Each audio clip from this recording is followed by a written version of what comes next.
These companies support the Thom Hartmann Program. They are CB Distillery, CBD for sleeping.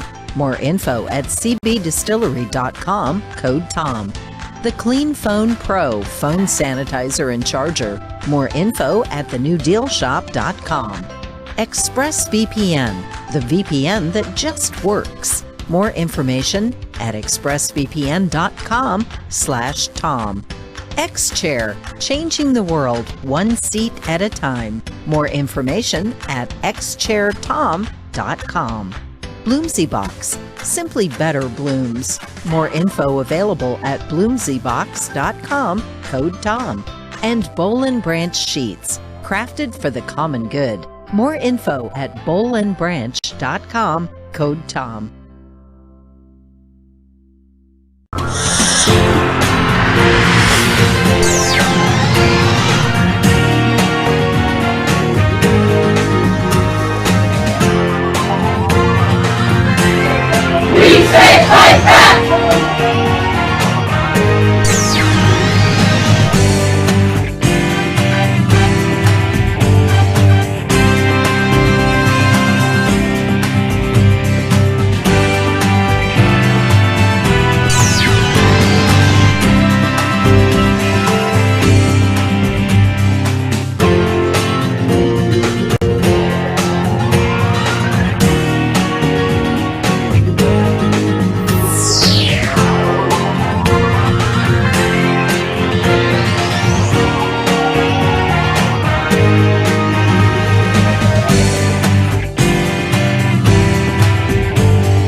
Our book today in the Thom Hartmann Book Club is Stand Up, Struggle Forward by Sanyika Shakur.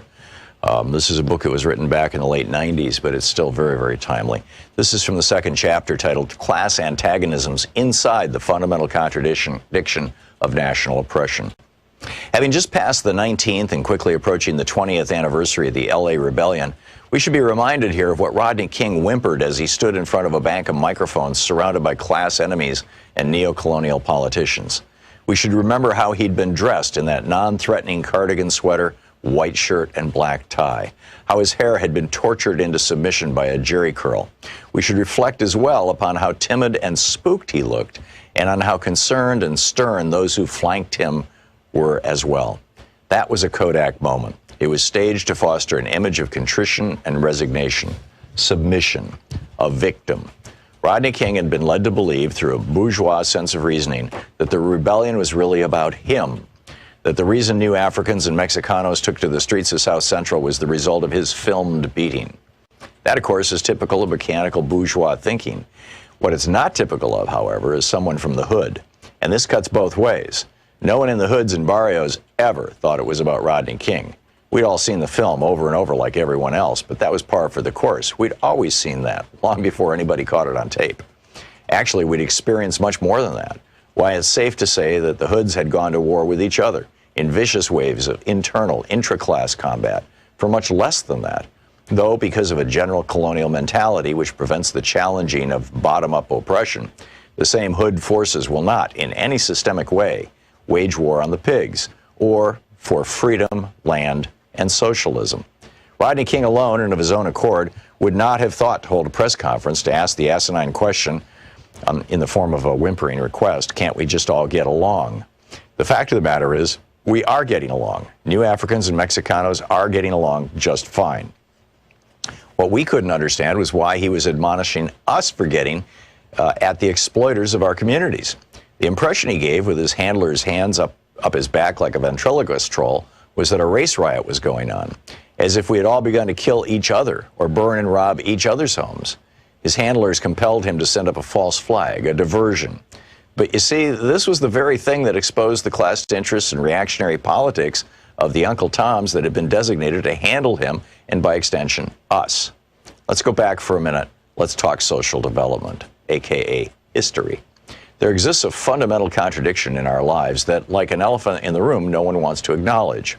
As a consequence of the war waged upon various African nations by European powers, those of us captured and kidnapped were taken out of our own self-determining social developments and violently forced into Euro-American history.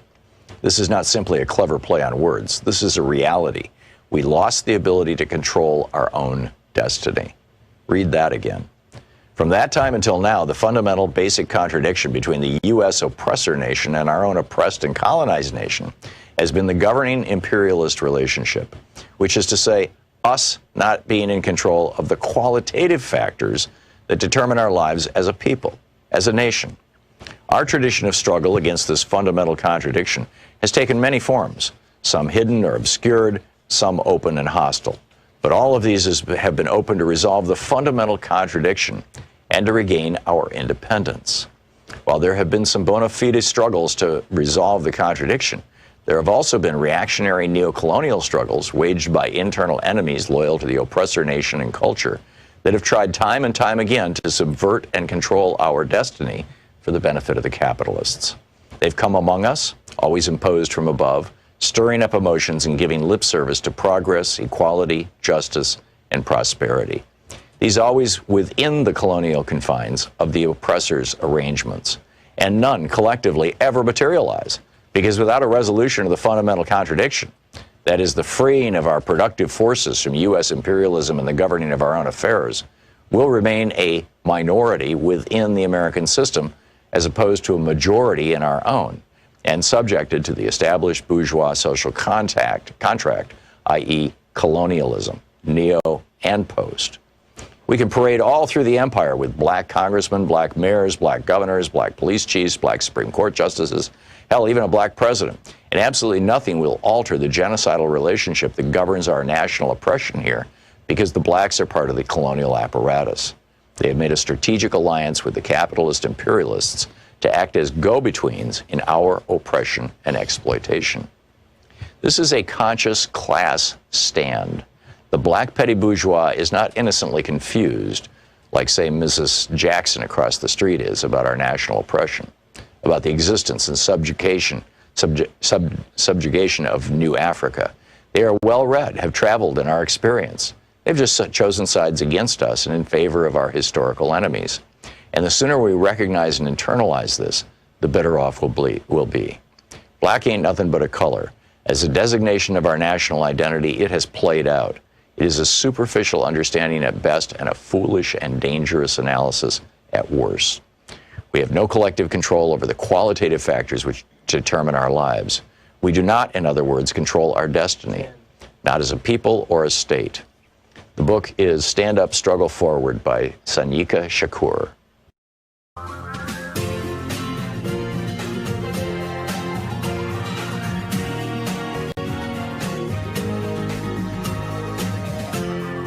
This is the Thom Hartmann Program. Well, are you feeling it already? We have an extra minute of daylight today. Seriously. Oh boy, what a day. I'm going to get into in a little bit, in just a few minutes actually, a piece that a nurse or a hospital staffer here in Portland wrote over at Daily Kos that I think is really worth sharing. But I want to start with the crisis that we're facing right now. You know, T.S. Eliot in his poem The Hollow Men said, you know, this is the way the world shall end, this is the way the world shall end, this is the way the world shall end, not with a bang but a whimper, if I'm remembering correctly. And that's also typically how, well, actually sometimes they end with a bang. I was going to say typically how authoritarian strongman kinds of leadership, you know, end. Well, with the whimper, yeah. You know, Mussolini whimpering and running and, you know, ultimately being hanged upside down. Not that I would recommend that to anybody here in the United States, but that's what happened, you know, when Mussolini went down. And Hitler committing suicide. You see these guys, you know, who are so happy to put children in cages and you know, oversee the death of hundreds of thousands of people in their own countries. But when it comes time for them to face the music, or even just, you know, face losing an election, they just start whining and whimpering. And with Trump doing this looks like this is how the Trump administration or the Trump whatever you want to call it, presidency is going to go out, is with a whimper also. But there's still the possibility that it could go out with a bang. You'll recall, if you read Rise and Fall of the Third Reich, that in the days before Hitler committed suicide, he had ordered his army to turn their guns on Berlin, to level the city, because they were at that point recruiting 12-year-old boys into the army. My friend Armin Lehman was 15 years old when he had been recruited 2 years earlier into the German army via the Hitler Youth, and he delivered that news to Hitler that the war was lost. And Hitler, had demanded that his army kill Germans, kill their own people, because they didn't fight hard enough for him. And that's the going out with a bang part. Now, the German military refused to do that. When Richard Nixon was on his way out, I believe it was Kissinger, it might have been the chairman of the Joint Chiefs, I'd have to go back and look at the history, but one of the most senior officials in his administration reached out to the leaders of the Pentagon and said, if you get any orders from President Nixon, it was his defense secretary, if you get any orders from President Nixon, don't execute them until you talk to me. He was afraid that Nixon was going to nuke Hanoi or something as a way to distract Americans from his crisis, or even, escalate a war that might keep him in office. Well, frankly, I have the exact same concern that Trump might do something like this. And if he tries to start a war with Iran, for example, which is probably one of the top candidates, that could, Iran is an ally of Russia. Or if he tries to start a war with North Korea, they're an ally with China. And we could end up in a nuclear exchange with a nuclear-powered, weaponized country. And nuclear winter could lead to the end of all human life on Earth. I mean, those are how high the stakes are. This is not some, crackpot MAGA Yahoo down the street who's waving his Nazi banner or his Trump flag and has a gun stuck in his belt or an AR-15 thrown over his shoulder. This is a guy who has nuclear weapons and has the power to use them. And the other thing that we've learned is that the majority of the Republicans in the United States Senate are so frightened of this man, or so believing in the cause of fascism and so hating the idea of an American republic, that they're going along with him. They refuse. Only one of them voted to impeach him, Mitt Romney. A year ago, it was a year ago, day before yesterday, when Adam Schiff was on the floor and Hakeem Jeffries saying, if you don't impeach him now, he's going to do even worse. And as God is my witness, they were right. Trump has now made over 150 personal contacts to elected Republican officials, governors, secretaries of state, members of the House, members of the Senate. Over 150 Republicans have got a phone call from Trump asking them to help him stage a coup in the United States. And a few of them have said, sure, I'll help out. And others have said, well, I don't know what I can do. And then they just shut up and went away, which is, helping out. If ever there was a moment that we needed the 25th Amendment invoked, the 25th Amendment which says if the president is impaired, if he can no longer perform the functions of his presidency, and Trump is not doing anything. He hasn't had a security briefing in 28 days. He's not showing up for work, other than to have meetings with Sidney Powell and Rudy Giuliani and Michael Flynn.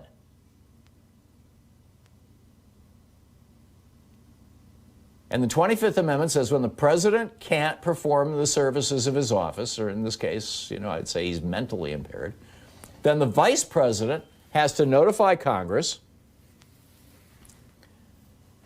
that the president is impaired, and the cabinet, a majority of the cabinet, has to vote with the vice president to have the vice president replace the president. Now, I think under any other circumstances at any other time, this would have already been invoked. But we've got Mike Pence as vice president, who is, so far up Trump's back. Well, I don't even want to go down that road. We've got Mike Pence as vice president, who is a spineless wimp, perfectly willing to go along with fascism, just like the Vichy French, or I forget what they were called, the Norwegians who went along with Hitler. He's just, yeah, sure, no problem. So as far as I can see, and maybe you have an idea that I'm missing, maybe there's something I'm looking at I'm not seeing here. But it sure looks to me like the only way out of this over the short term. I mean, we've got basically 30 days. Or maybe it's 29 days now until Donald Trump is no longer president, which is a little over 600 hours. But in that period of time, he could do enormous damage. So I think that reaching out to Republican senators, or to Republicans in general, any Republicans and saying, it's time for Mike Pence, please reach out to Mike Pence. I realize it's a thin read, but hey, the guy used to be a right-wing talk show host. Oh yeah, that makes him even more disposed to being a fascist. Well, I don't know. I don't see what else we can do. This is a dangerous time that we are living through. We have a madman in the White House, and he's having, remember the movie Downfall, about Hitler's last days? If you haven't seen it, it is absolutely brilliant. Downfall. It's subtitled in English, it's done in German, it's just brilliant. And that's what's happening right now. And the question is, how's Trump going to go out? Is he going to be pushed out by Pence and the cabinet? Is he going to try to start a war? What's he going to do? I am concerned. I think most Americans are concerned, and a number of Republicans are starting to speak out. One of them suggested that Michael Flynn should, this was Lawrence Wilkerson. Hang on just a second, I'll tell you about this. This is the Thom Hartmann Program. Colin Powell's number 2, Lawrence Wilkerson, says the military should return Michael Flynn to military service so they can court-martial him for sedition.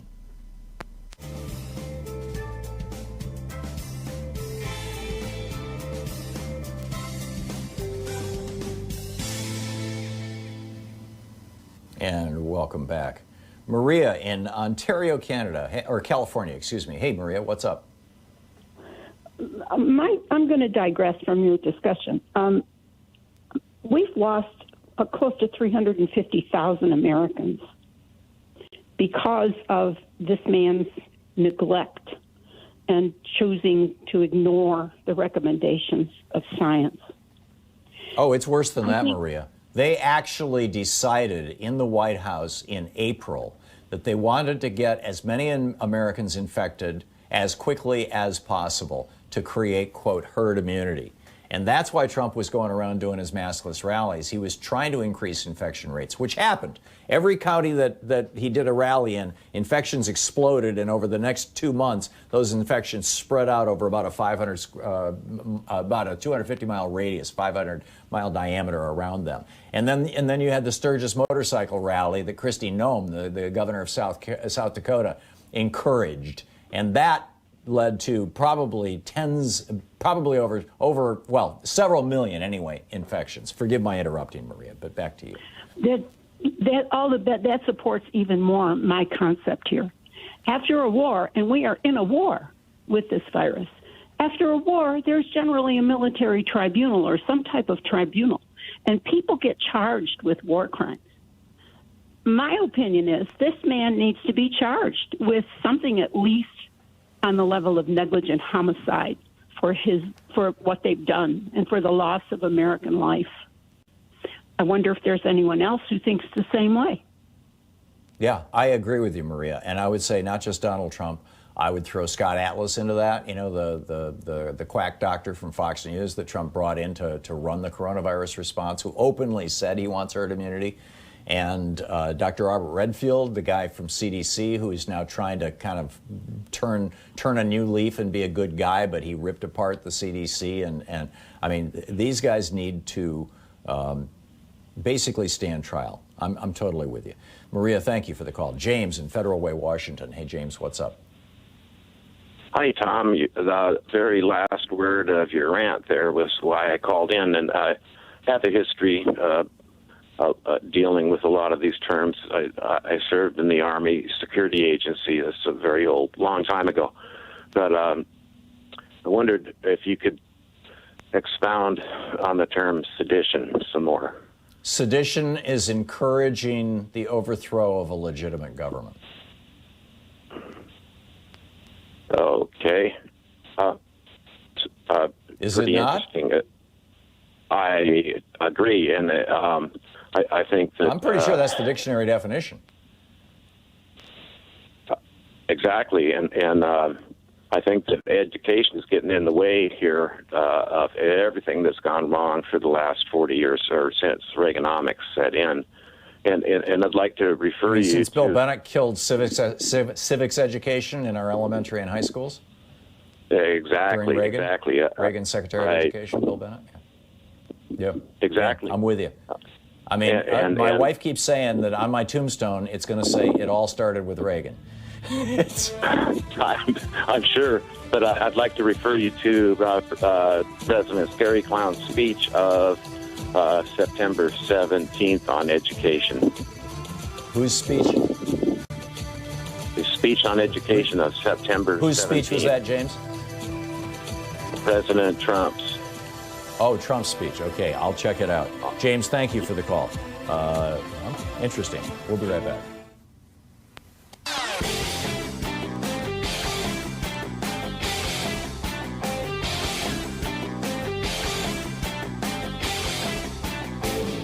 The Hidden History of Monopoly tells how Robert Bork, yeah, that guy from the Reagan era, transformed corporate America and destroyed the American dream.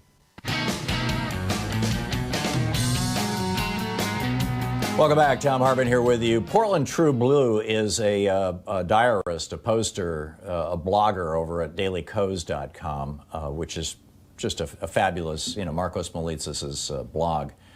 And Portland True Blue wrote a, 5-paragraph, 6-paragraph piece that went up on their blog today that really touched me, and I want to share it with you. Because I think that we so easily disconnect ourselves. 300,000 people are dead. And multiple millions of people are going to be permanently disabled from this virus. But somehow, we've stopped applauding at 7 o'clock every night, the nurses and doctors and whatnot. So let me just read this. Just off 4 back-to-back shifts, all between 13 to 16 hours each. This is a person who's working in the big hospital here in Portland, where 2 of my kids work. 2 days off and then back, and so it goes, day in, day out. Our unit is settled into a grim routine. New patients come in, old patients leave, about 40% in a morgue trolley. I feel like a zombie. My emotions have been walled off in an effort to preserve my remaining sanity. I got home at 2 a.m. this morning and have 2 days off. I got an emergency request to work, but I just can't. I have nothing left to give. I have a new procedure. When I get in my car to drive home, I turn the volume all the way up and just scream until there's no more grief or anger or voice left. I howl and cry for every death, for the losses suffered by the loved ones left behind, and for the evil ignorance that has made the situation so much worse than it needed to be. Most nights and mornings, I don't even remember the drive home. The number of patients each RN is treating is above the guidelines. We have no choice. Part of a nurse is better than no nurse at all. Several nurses are out with COVID, no return dates specified. Patient care suffers. Welcome to COVID triage. I've been working as a primary nursing resource. When there's an emergency, I respond to aiding the treating RN.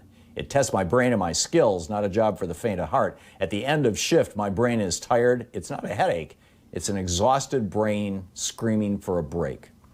Last night, one of our most experienced ECMO RNs asked for help. I believe this is, they did not like some troubling rhythms the patient was throwing. As soon as I entered the room, the patient started bradying down. I was shouting the numbers while the other nurse administered atropine. We pulled off an amazing save, drew blood, and got the patient to CT. The vent and ECMO had to be disconnected, and the patient hand ventilated with a bag. There I was, on the bed, astride the patient, hand ventilating, as we sped down the hall to CT. The patient was admitted about 5 days ago with a lung function of 25%, the bottom of the scale for ECMO. Now at 15%, not a good sign at all.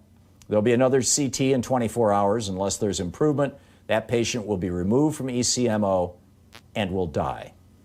Even when you save a patient, they still die. It's so hard. Another patient, a teenager, has been here several months. This patient is COVID-free but has MODS and has suffered irreparable damage to her heart, kidneys, and lungs. At least the patient is out of isolation, so a few family members can be there as the patient passes. That patient is scheduled to go to comfort care as soon as family arrived this morning. I expect the patient has passed by now. A young, healthy kid taken out, a heartbroken family. This is the stuff that gets to a nurse. I'm sure every nurse has similar stories. I wish other nurses would share their experiences. It's important for the general population to realize just how critical the situation is. I don't expect to change anyone's mind. By now they're hardwired. I want those that believe in science, who know COVID is not a hoax, to remain vigilant.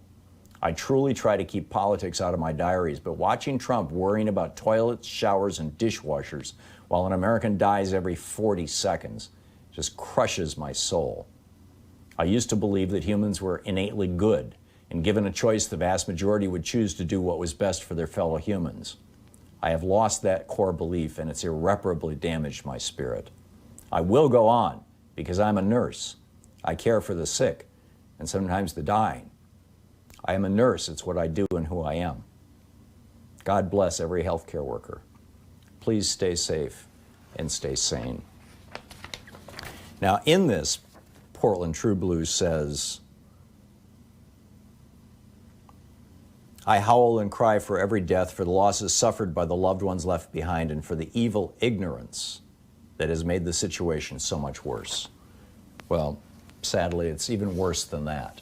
We now know that in April, after the reports came out that the majority of the deaths were happening among minority populations, particularly African Americans, after the news came out that most of the deaths were happening in blue states, that the crises were happening in New York, New Jersey, and Connecticut, that it had not spread to red states and rural areas yet.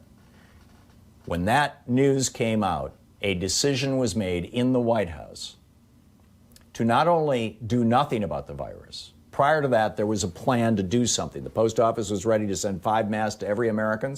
They had been ordered. This was stopped. There was a plan to test, to use the presidential power to order testing for all Americans and contact tracing. That was stopped. And as a result, right now, we have 921 deaths per million from COVID, whereas China has 3 deaths per million from COVID, and South Korea has 12 deaths per million from COVID. This is not the result of ignorance.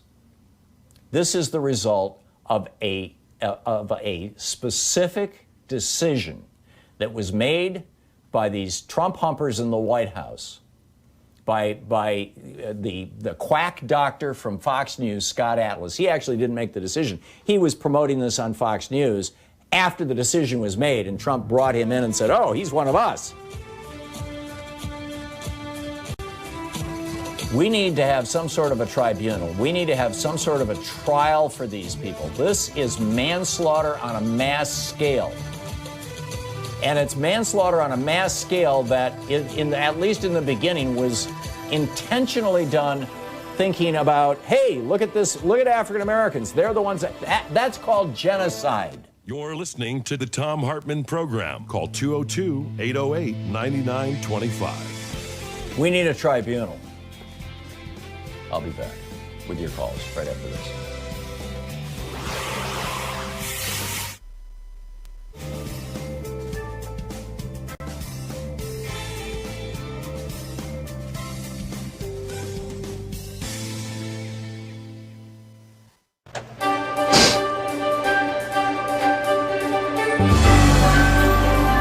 For the Thom Hartmann Book Club today, it's Waking the Witch, Reflections on Women, Magic, and Power by Pam Grossman. This is from the introduction. Witches have always walked among us, populating societies and storyscapes across the globe for thousands of years. From Circe to Hermione, from Morgan Le Fay to Marie Laveau, the witch has long existed in the tales we tell about ladies with strange powers who can harm or heal. And although people of all genders have been considered witches, it's a word that is now usually associated with women. Throughout most of history, she has someone to fear, an uncanny other who threatens our safety or manipulates reality for her own mercurial purposes. She's a pariah, a persona non grata, a boogie woman to defeat and discard. Although she's often been deemed a destructive entity, in actuality, a witchy woman has historically been far more susceptible to attack than an inflictor of violence herself. As with other terrifying outsiders, she occupies a paradoxical role in cultural consciousness as both vicious aggressor and vulnerable prey. Over the past 150 years or so, however, the witch has done another magic trick by turning from a fright into a figure of inspiration. She is now as likely to be the heroine of your favorite TV show as she is its villain. She might show up in the form of your Wiccan co-worker or the beloved musician who gives off a sorceress vibe in videos or on stage. There's also a chance that she is you, and that witch is an identity you've taken upon yourself for any number of reasons, heartfelt or flippant, public or private. Today, more women than ever are choosing the way of the witch, whether literally or symbolically. They're floating down catwalks and sidewalks in gauzy black clothing and adorning themselves with Pinterest-worthy pentagrams and crystals. They're filling up movie theaters to watch witchy films and gathering in back rooms and backyards to do rituals, consult tarot cards, and set life-altering intentions. They're marching in the streets with Hex the Patriarchy placards and casting spells each month to try to constrain the commander-in-chief. Year after year, articles keep proclaiming it's the season of the witch, as journalists try to wrap their heads around the mushrooming witch trend. And all of this begs the question, why? Why do witches matter? Why are they seemingly everywhere right now? What exactly are they? And why the hell won't they go away? I get asked such things over and over, and you would think that after a lifetime of studying and writing about witches, as well as hosting a witch-themed podcast and being a practitioner of witchcraft myself, my answers would be succinct. In fact, I find that the more I work with the witch, the more complex she becomes. Hers is a slippery spirit. Try to pin her down and she'll only recede further into the dark, deep wood. I do know this for sure, though. Show me your witches, and I'll show you your feelings about women. The fact that the resurgence of feminism and the popularity of the witch are ascending at the same time is no coincidence. The two are reflections of each other. That said, this current witch wave is nothing new. I was a teen in the 1990s, the decade that brought us such pop culture as Buffy the Vampire Slayer, Charmed, and The Craft. Not to mention riot girls and third-wave feminists who taught me that female power could come in a variety of colors and sexualities. I learned that women could lead a revolution while wearing lipstick and combat boots, and sometimes even a cloak. But my own witchly awakening came at an even earlier age. Morganville, New Jersey, where I was raised, was a solidly suburban town, but it retained enough natural land features back then to still feel a little bit scruffy in spots. We had a small patch of woods in our backyard that abutted a horse farm, and the two were separated by a wisp of running water that we could cross via a plank of wood. When we were little, my older sister Emily and I would sometimes venture to the other side where we could feed the horses, an act that still scares me to this day, and pick fistfuls of clover. But the majority of our time was spent on our side of the stream, threading ourselves through the thicket of trees that served as our personal forest. In one corner of the yard, a giant puddle would form whenever it rained, surrounded by a border of ferns. We called this spot our magical place. That it would vanish and then reappear only added to its mystery. It was a portal to the unknown. These woods are where I first remember doing magic.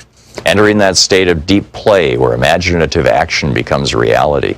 I would spend hours out there creating rituals with rocks and sticks, drawing secret symbols in the dirt, losing all track of time. It was a space that felt holy and wild, yet still strangely safe. As we age, we're supposed to stop filling our heads with such nonsense. Unicorns are to be traded in for Barbie dolls, though both are mythical creatures to be sure. We lose our tooth fairies, walk away from our wizards. Dragons get slain on the altar of our youth. Most kids grow out of their magic phase. I grew further into mine. My grandma Trudy was a librarian at the West Long Branch Library, which meant I got to spend many a long afternoon lurking between the 001.9 and 135 Dewey Decimal sections, reading about Bigfoot and dream interpretation and Nostradamus. Waking the Witch by Pam Grossman.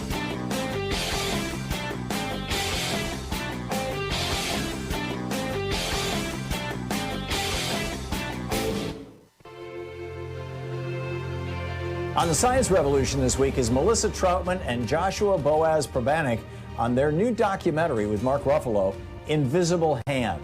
The Rights of Nature movement captured in Invisible Hand changes nature's status from property to a living entity, which fixes a fundamental flaw within societies worldwide that contributes to everything from genocide to ecocide. Across the globe, communities are creating new legal systems that grant legal, enforceable rights to nature, thereby honoring the rights of all people, too. This documentary shows when we enact and enforce the rights of nature, we restore the sanctity and equanimity of all life, including human beings. Tune into the Science Revolution wherever fine podcasts are found.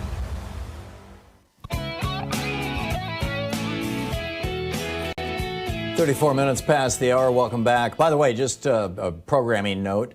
The second hour of our program today, the entire second hour, Ralph Nader is going to drop by. We've got a lot of things to talk about with the guy who kicked off the consumer rights movement back in the 1960s and has done, has been at the heart of so much political activism in the United States over the years.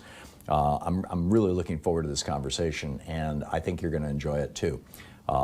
I hope so. I mean, we'll find out in the next hour. And then the third hour, I'll be back, just you and me, for the whole hour. And, I've got a pile of news here. There's some new stuff on the stimulus and some new stuff on COVID and some new Trump news. And they actually caught a dead person voting. I'll tell you all about that when we open our third hour. But right now, let's pick up your phone calls. John in Roselle, Illinois. Hey, John, what's on your mind? Hi, Tom. How are you? Good. Merry Christmas. What's up? Happy New Year's. Thank you. Merry Christmas back at you. Thank you. Hey, I woke up this morning and had a thought, and it worried me. And actually I couldn't get back to sleep. I was wondering, with the relief package that just got passed by Congress, and Trump only having maybe one more opportunity to use his bully pulpit, which will be when he's supposed to sign that package. He had come out before saying, I want $2,400 checks to go out to everybody. What's to stop him from saying, I'm not going to sign this, it's not enough money, and force Congress to either go into special session or really throw pandemonium into our everything about our economy and, right. What's going on in the relief package. I doubt he'll do that because this is legislation that, it takes a 2/3 vote of the House and Senate to overturn a presidential veto. And I don't think that Mitch McConnell or Nancy Pelosi would have any problem getting 2/3 of the House and Senate to vote to override a Trump veto. There are so many goodies in this package for big corporations that the Republicans will go along with it. It's mind-boggling. That's some of the stuff I want to get into in the third hour of the program today. And of course, for the Democrats, it's like, $300 a week for the next few months until March, and a $600 one-time payment for people, and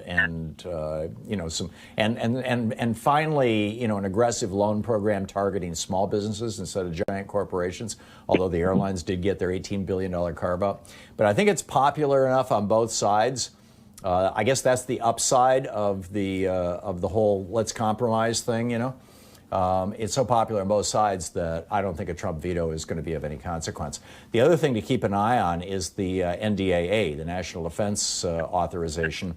This is required by the Constitution, which says that we may not have an army more than 2 years during times of peace, which arguably there is no declaration of war right now, so this is technically a time of peace. You may not have an army for more than 2 years without Congress reauthorizing it every 2 years. And Rand Paul, right, I tweeted about this a little earlier, Rand Paul is sitting in the Senate so that they can't, it's a whole technical thing, but he's trying to screw this all up. And if he can screw it up badly enough, I admit a certain amount of ambivalence about this because it's a bloated military spending bill that I'm not happy about at all. But that's one that really might cause some problems. He's trying to mess with the Senate using the Senate rules. So those are the two big kind of legislative things. But Trump doesn't seem to be paying attention to anything except his crackpots. I mean, this morning he tweeted in all caps, there was a last-minute ballot dump in the swing states, blah, blah, blah, all of which is untrue. I mean, he's just lying through his teeth. The Facebook lies have turned into Trump lies, and now he's got, these people with him. So those are my thoughts. John, thank you for the call. Those are my thoughts on that. Richard in Wheat Ridge, Colorado. Hey, Richard, what's on your mind today? Well, Tom, I was sitting here and thinking when you were talking about negligent homicide earlier concerning Trump and all of his minions, and I was going, I'm not an attorney, but I used to hang out with a lot of them, and I'm wondering if this whole thing doesn't even extend to the point of second-degree murder by depraved indifference,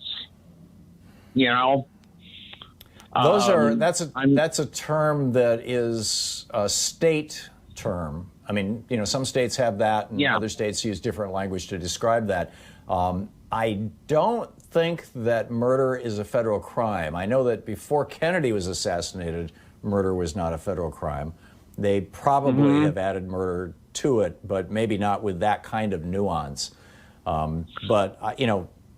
There has to be some kind of accountability. I would think that any state, any individual state, would have standing to charge Trump and his allies. Trump, Pence, the Alex Azar, HHS secretary, Robert Redfield, the guy running the CDC, Scott Atlas. Yes. There's a half a dozen of these guys in the White House who very clearly decided that killing, not just letting 1/3 Americans die, but actively encouraging the death of 1/3 of Americans. And frankly, by the time Joe Biden can do anything serious about this, the middle of January, it's probably going to be 500,000 Americans because we're in exponential growth right now. And not to mention the damage it's done to our hospitals. Yeah, there you go. And I mean, we've lost several thousand doctors now. We've lost probably tens of thousands, God only knows, of nurses and other hospital workers. These are the people on the front lines, and your EMTs, your cops, your firefighters. They're dropping like flies all over the country. And this is an official policy of this administration. It was also the official policy of the Boris Johnson conservative government in the UK for a few months. And that's why the UK has a COVID death rate over 900, just like we do. Whereas, again, South Korea is 12 per million dead from COVID. We're over 900, so is the UK. It's like this. I'm with you, Richard. I don't know the mechanism. I don't know how it would be done. I think at the very least we need a non-prosecutorial 9/11 style commission to say what the hell happened. But I want these guys held to account. I want them prosecuted. I don't want any future president ever. I agree 100%. That they can preside over the death of more Americans than have died in any war since the Civil War. I mean, and by the time this is over, we'll have more dead Americans than died in the Civil War on both sides. So, yeah, I'm with you. Richard, thank you for the call. Steve in Sault Ste. Marie, Michigan. Hey, Steve, what's up? Hey, I was just wondering, at what point does this become prosecutable? What point does this become truly criminal, this hijacking of the democratic system? Not just for... So you're talking about Trump's attempt to overthrow the government, overthrow the election, as opposed to letting people die. Well, I think I think are both criminal. And not only that, but like everybody that's in league with him, all these senators and congressmen. 126 Republicans who co-signed his so-called lawsuit before the Supreme Court. Right. So does this become criminal on the 20th when he's already ordered the Army to do something ridiculous? Or does this become criminal, before that so that we can intercede before there's, blood in the streets? I mean. Yeah. I don't know, Steve. We're in territory for which there is no precedent. No American president in the history of the Republic has lied to the American people like this throughout the 4 years of his presidency. No American president in the history of the Republic has taken the side of foreign governments, in this case specifically Russia, Saudi Arabia, covering up Khashoggi's murder, covering up the Russian involvement in the elections, and now penetrating our government agencies. And other governments as well. That Trump praising Kim Jong-un, sucking up to Bolsonaro and to Duterte, and he's no American president has ever expressed love and admiration for dictators.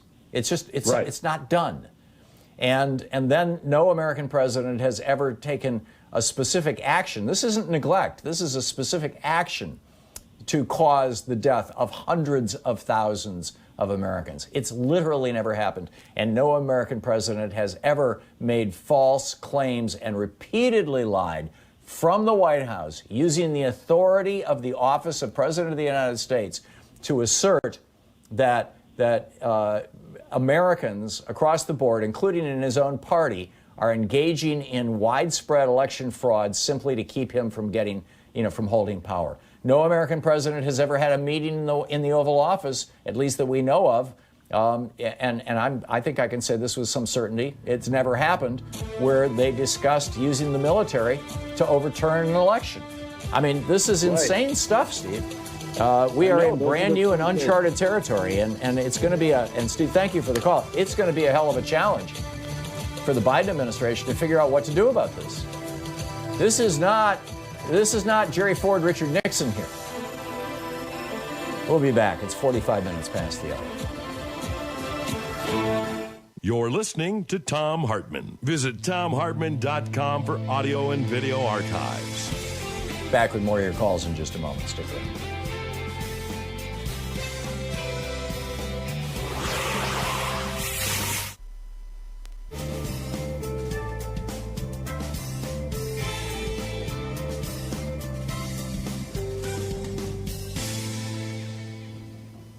And welcome back. Marco in Los Angeles. Hey, Marco, thanks for listening to KPFK. What's up?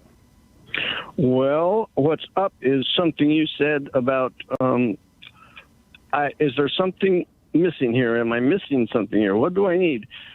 Back in June of 2018, after Trump had pulled all kinds of stuff, but before the Ukraine money stuff, the impeachment, you said, what's it going to take to get us out of this? 2018. Some of us have been calling, attempting to get you how to move. You read something called urgent action several times, and it doesn't get done. Are you there? What's your point, Marco? Yeah, I am. Are you trying to critique me or the system, or I don't understand what you're trying to say here? Okay, what I'm saying to you is you asked for a Republican to come and debate with you. I'm saying to you that what we have is curable through common sense Republican democratic principles. You call for a political revolution with Bernie Sanders, but you don't say what the revolution is. Neither of you. You just say that, and it scares people. No, no, Marco. We need to join every other advanced democracy in the world and make healthcare a right for all people, make education a right for all people, end medical debt in the United States. There is no medical debt in the rest of the developed world. End educational debt in the United States. There is no educational debt in the rest of the developed world. and strengthen our unions. Most of the other countries in the developed world have over 50% unionization. Most of your Northern European countries are over 90% unionization. Here in the United States, we're down to 6% as a result of the war that Ronald Reagan declared on organized labor in 1981.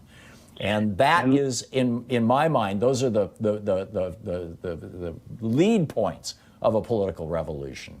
And by the way, it's not a particularly revolutionary thing because more than 50% of Americans agree with all those points. And other than unions, more than 50% of Republicans agree with 2 out of 3 of those points.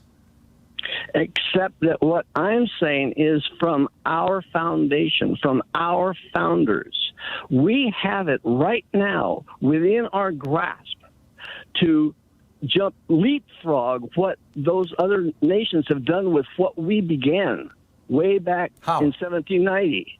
We have that. You and I, if we had this dialogue like you asked for, a Republican, if you would listen to me with Republican principles, then you and I... Marco, you got about 30 seconds. I'm listening. What specifically are you suggesting?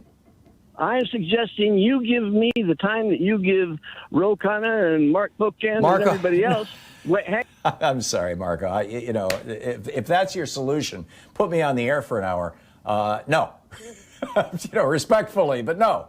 I mean, 3 or 4 times you said, we Republicans, we can do this. We'll use Republican principles. Well, what are those principles? As far as I can tell, the principles of the Republican Party are get as much money as you can from the fat cats, the rich guys, and the big corporations, and give them anything they want, even if it means killing people, poisoning the air, poisoning the water, and destroying things like Medicare and Social Security. That's my read of Republican principles, big R Republican principles.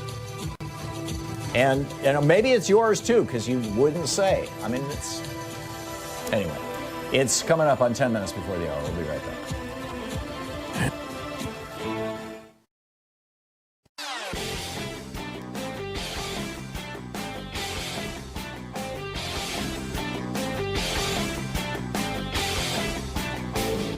Share the Thom Hartmann Program with your friends. We're available on SiriusXM, Free Speech TV, Pacifica, commercial stations nationwide, YouTube, Twitter, Facebook, on the Thom Hartmann app, and you can even tell your smart speaker to listen to the Thom Hartmann Program. So for our Thom Hartmann Insider videotape that is over, or videotape, YouTube, whatever you want to call it, private video that's available over at ThomHartmann.com, I'm talking this week about Donald Trump just completely giving in to Erdogan of Turkey, the president of Turkey, the dictator of Turkey now, and this theory that Jared Kushner okayed the killing, at least the capture, perhaps the killing of Jamal Khashoggi, and to Mohammed bin Salman, and that Erdogan has the tape of it. And that when he called up Donald Trump a couple weeks ago and said, I want you to pull out of Syria and give me those Kurds so I can kill them and take that land, that he did it because Erdogan threatened him.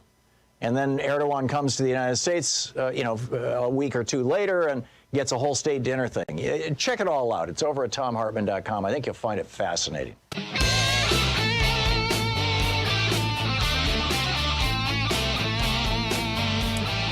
Welcome back. Thom Hartmann here with you and Ken in Lafayette, Colorado. Hey, Ken, what's up?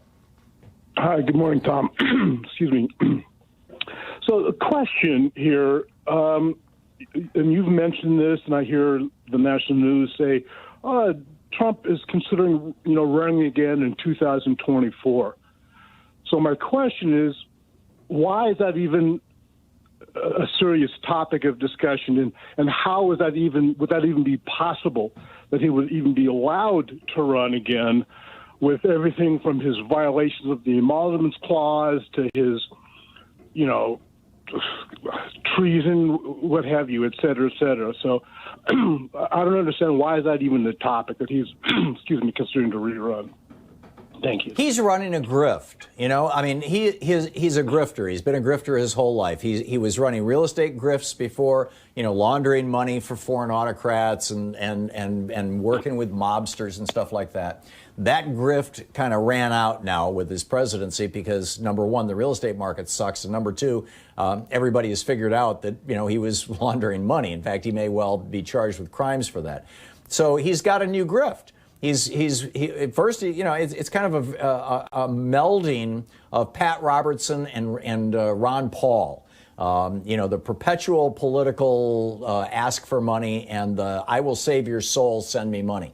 Pat Robertson is worth $1 billion from running this grift on people who are who believe his shtick, who think that he represents Christianity, and I don't think that Pat Robertson even remotely represents anything that Jesus would recognize. Number one, and number two, you got people like Ron Paul, Rand's dad, who literally made a career out of asking people for money so that they could do political things. Trump is going to say I don't think he's going to announce that he's going to run for president in 2024 at any point officially, because that would require registering with the Federal Election Commission, and then he would have oversight. Right now, he has no oversight. So he's going to, quote, run for 2024, but he's not going to do it real. He's not going to do it officially. And the Republican Party, I guarantee you, once he's out, is going to turn their back on him because they realize that he's become toxic, and they're just going to go back to their grift of sucking up to big corporations. But Trump has, he's brought in over $400 million since he lost the election, mostly from, elderly people who watch Fox News. I got 5 emails this morning when I woke up in my inbox from Donald Trump and members of his family asking for money. They all point, and one there was a survey question, all of them pointed to the same page where 75% of the money goes to Donald Trump's own private super PAC. It's called a leadership PAC. They have the very loosest rules of all the PACs, where he just gets to keep the money, basically, and use it however, there's some small limitations, but basically use it however he wants. And 25% is going to Romney McDaniel, the head of the RNC. And, so the Republican Party is going along with the grift as long as they are. But I guarantee you that after January 20th, 100% of that money is going to go to Trump, and he's just going to continue. If he can pull down $100 million a month, he's in Fat City. He's only $400 million in debt that's personally guaranteed. I mean, he's $1 billion in debt overall that the New York Times can find. But he's got $400 million of that that's personally guaranteed. I think he's raised that money just since he lost the election to pay off that debt. But, we'll see. But this is what I think is going on. I think that what we are looking at here is a grift of epic proportions, really epic proportions. Dave in Federal Way, Washington. Dave, oh, geez, we've got about a minute, a little more than a minute, Dave. Can you be succinct? Yeah. Hey, Tom, I was going to talk about this whimper and a bang thing. I think it's going to go out with a whimper. And I'll tell you why. If you look at General Barry McCaffrey, who I disagree with a lot, and in your show helped me out with this. McCaffrey said that Trump's putting these surrogates over at the Pentagon and it's about the money. Now, at first I was like, McCaffrey, there's no way they would grift or try to take money from the Pentagon. No, they're trying to hide expenditures. Look, Trump is going to have his White House at Mar-a-Lago, Tom. Russia, maybe even Turkey, because Turkey's mad about Gulen. Turkey, Russia, a bunch of them are going to help Trump kind of have this shadow government. It's Saudi Arabia. Trump is talking about stopping the lawsuit against the Saudi crown prince for murdering Khashoggi. Well, and let me just come right to the point, man. Joe Biden, thanks to Trump, Joe Biden is going to face almost insurmountable challenges in these 4 years. And to make matters worse, he's going to have this pest, this shadow regime, Trump regime, with the White House being at their White House being at Mar-a-Lago, doing nothing but, we used to say, a toad in the road. That's what we used to say in the military, right? Trump is going to be the ultimate quintessential toad in the road, and we're all going to be harmed by it. Yeah, to pay for it. Yeah, I'm with you, Dave, and I think that that's a solid and insightful analysis. Dave, thank you for the call. Ralph Nader's up next for the hour, and then I'll be back with your phone calls in our third hour. and more of the news of the day. So stick around. We'll be right back. Coming up on the top of the hour here on the Thom Hartmann Program, the place where we dare to ask a question that Ralph Nader's been asking for the better part of 50 years. Is Walmart really a person? I don't think so. We'll be right back.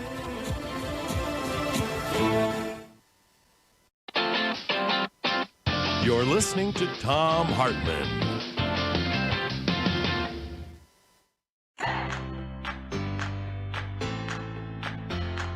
These companies support the Thom Hartmann Program. They are CB Distillery, CBD for sleeping. More info at cbdistillery.com, code TOM. The Clean Phone Pro phone sanitizer and charger. More info at thenewdealshop.com. ExpressVPN, the VPN that just works. More information at expressvpn.com/Tom.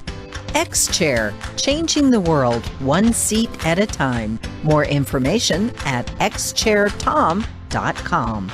Bloomsy Box, simply better blooms. More info available at bloomsybox.com, code TOM.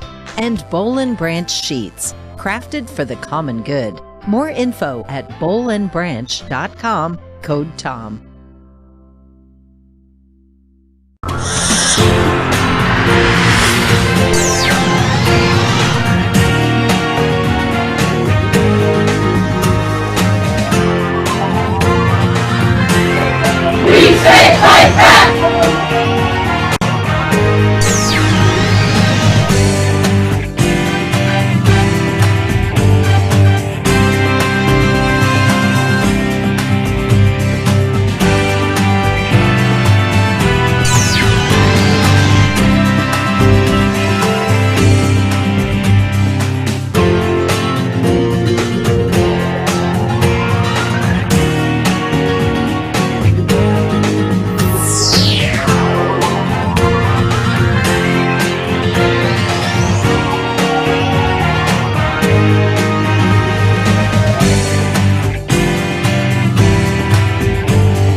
We're reading today from a book by David Sanger, the Pulitzer Prize-winning New York Times national security reporter. The title of the book is The Perfect Weapon, War, Sabotage, and Fear in the Cyber Age. We're reading from the preface.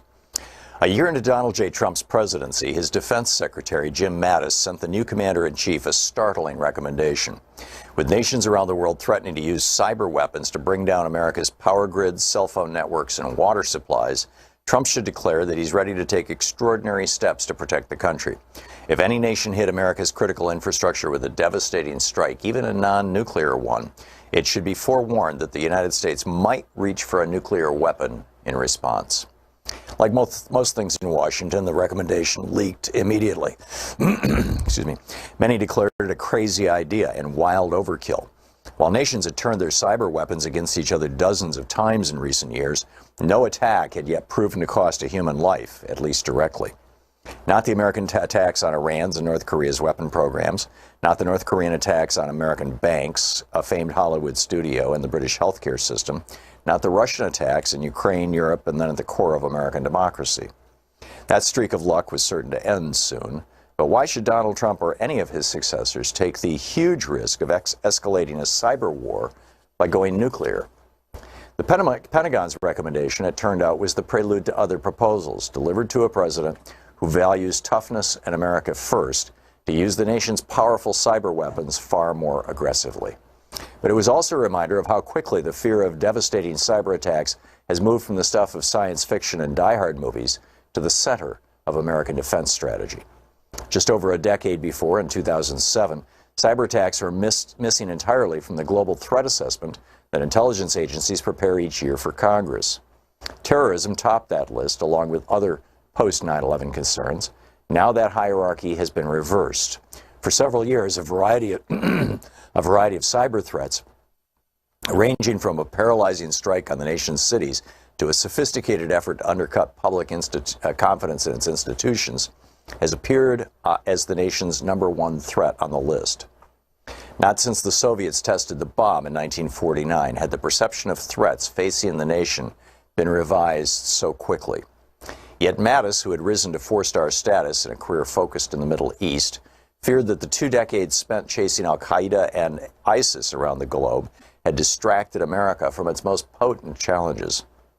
Great power competition, not terrorism, is now the primary focus of U.S. national security, he said in early 2018. America's, quote, competitive edge has eroded in every domain of warfare, including the newest one, cyberspace.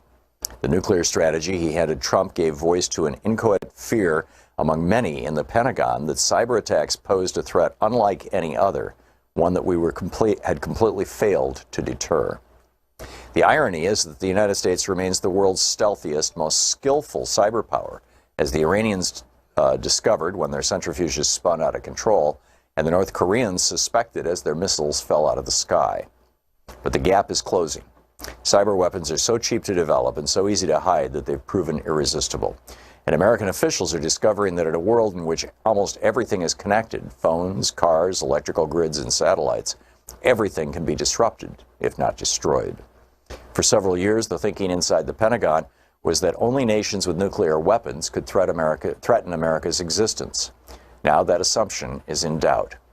In almost every classified Pentagon scenario for how a future confrontation with Russia and China, or even Iran and North Korea might play out, the adversary's first strike against the United States would include a cyber barrage aimed at civilians. It would fry power grids, stop trains, silence cell phones, and overwhelm the internet. In the worst-case scenarios, food and water would begin to run out. Hospitals would turn people away. Separated from their electronics and thus their connections, Americans would panic and turn against one another. The Pentagon is now planning for this scenario because it knows many of its own war plans open with similarly paralyzing cyber attacks against our adversaries, reflecting new strategies to try to win wars before a shot is fired. Glimpses of what this would look like have leaked out in recent years, thanks partly to Edward J. Snowden, partly because of a mysterious group called the Shadow Brokers, suspected of close links to Russian intelligence, obtained terabytes of data containing many of the tools that the National Security Agency used to breach foreign computer networks. It didn't take long for some of those stolen cyber weapons to be shot back at America and its allies in attacks whose bizarre-sounding names, like WannaCry, suddenly appeared in the headlines every week. Yet the secrecy surrounding these programs obscures most public debate about the wisdom of using them or the risks inherent in losing control of them. The government's silence about America's new arsenal and its implications poses a sharp contrast to the first decades of the nuclear era. The horrific scenes of destruction at Hiroshima and Nagasaki not only seared the national psyche, but made America's destructive capabilities, and soon Russia's and China's, obvious and undeniable. Yet even while the government kept the details classified, how to build atomic weapons, where they are stored, and who has the authority to order their launch, America engaged in a decades-long political debate about when to threaten to use the bomb and whether to ban it. The book, The Perfect Weapon by David E. Sanger. You know, how these reformations happen.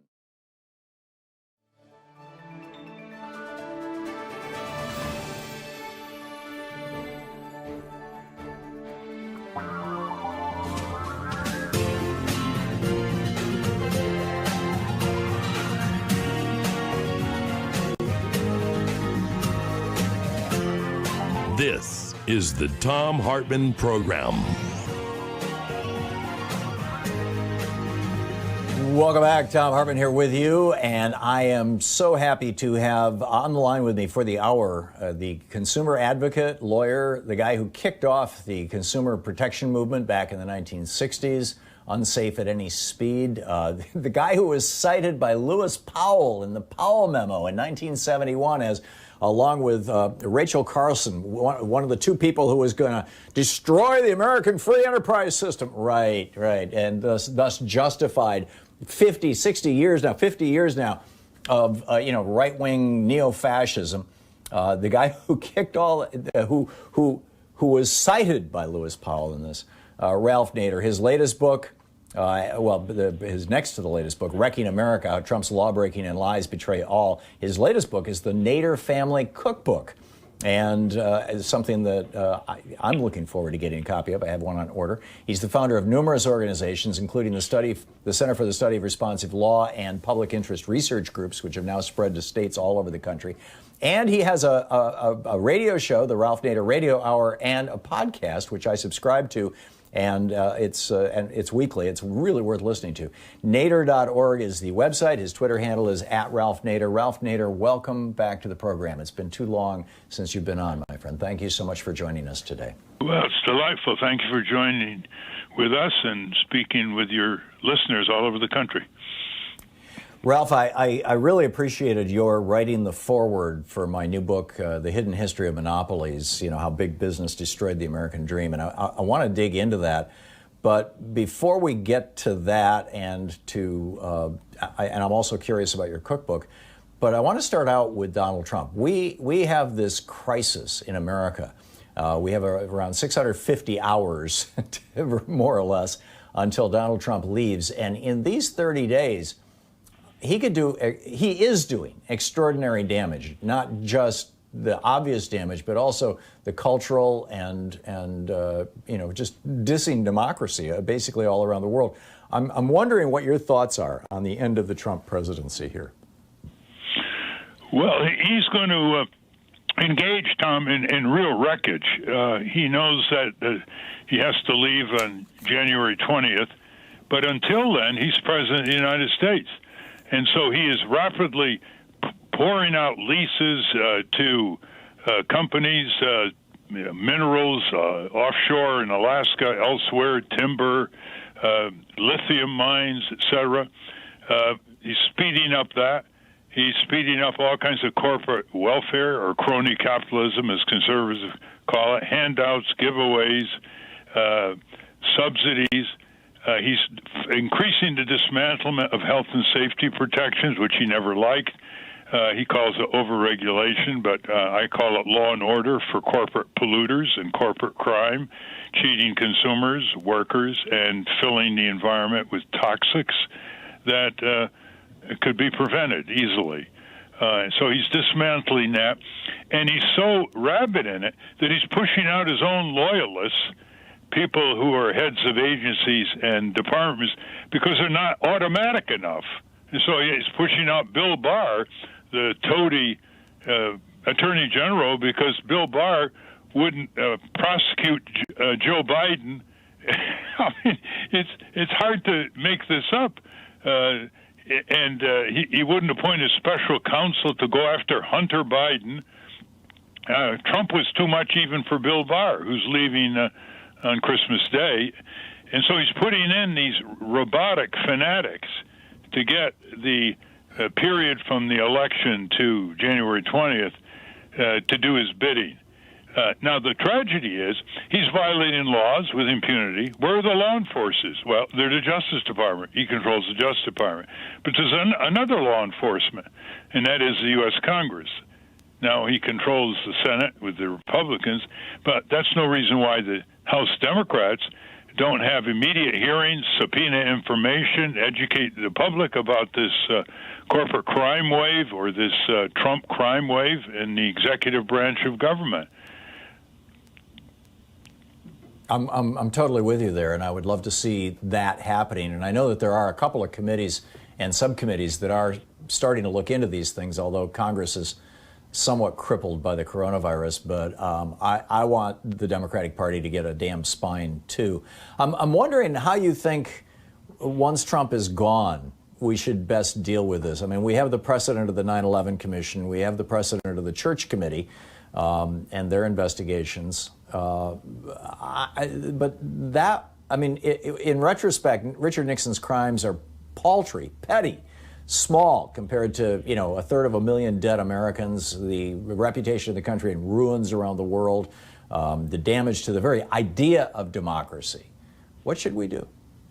Well, the Attorney General under Joe Biden sworn to uphold the Constitution and the rule of law, and establish a special counsel with staff to investigate the evidence, which is overwhelming, that Trump has violated a number of criminal laws. Never mind violating constitutional provisions. There's really no sanction for that other than impeachment and conviction in the Senate, and that'll be gone once he's gone.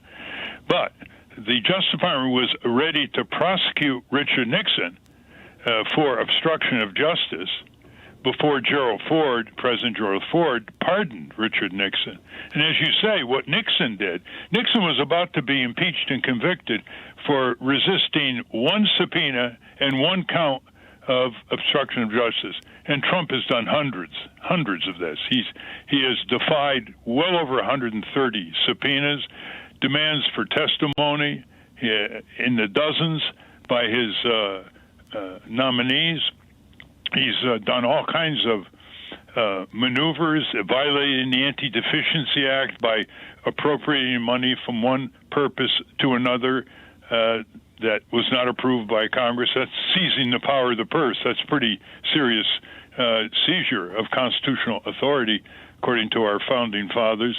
He violated the Hatch Act by using federal property and ordering federal employees to advance his political interests, like putting his names on these relief checks and having campaigns right on the White House property. That was never done by prior presidents.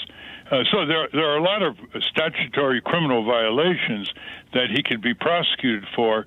The president does not become immune from prosecution after a president leaves office.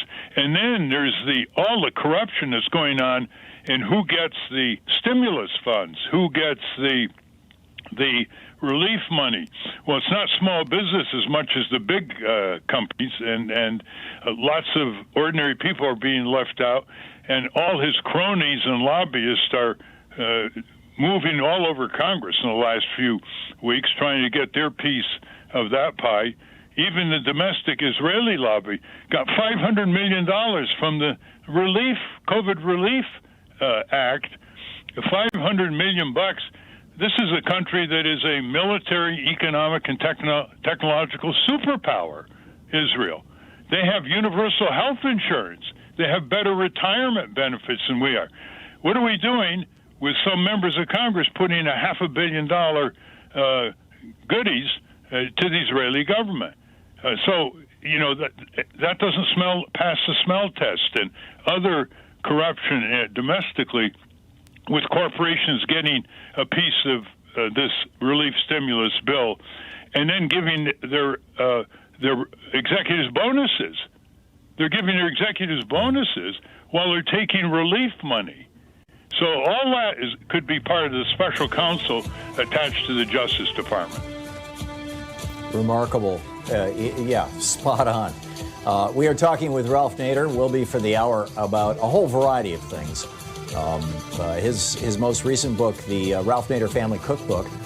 Prior to that, Wrecking America, How Trump's Lawbreaking and Lies Betray All. We'll be right back with consumer advocate, lawyer, author Ralph Nader. Stick around.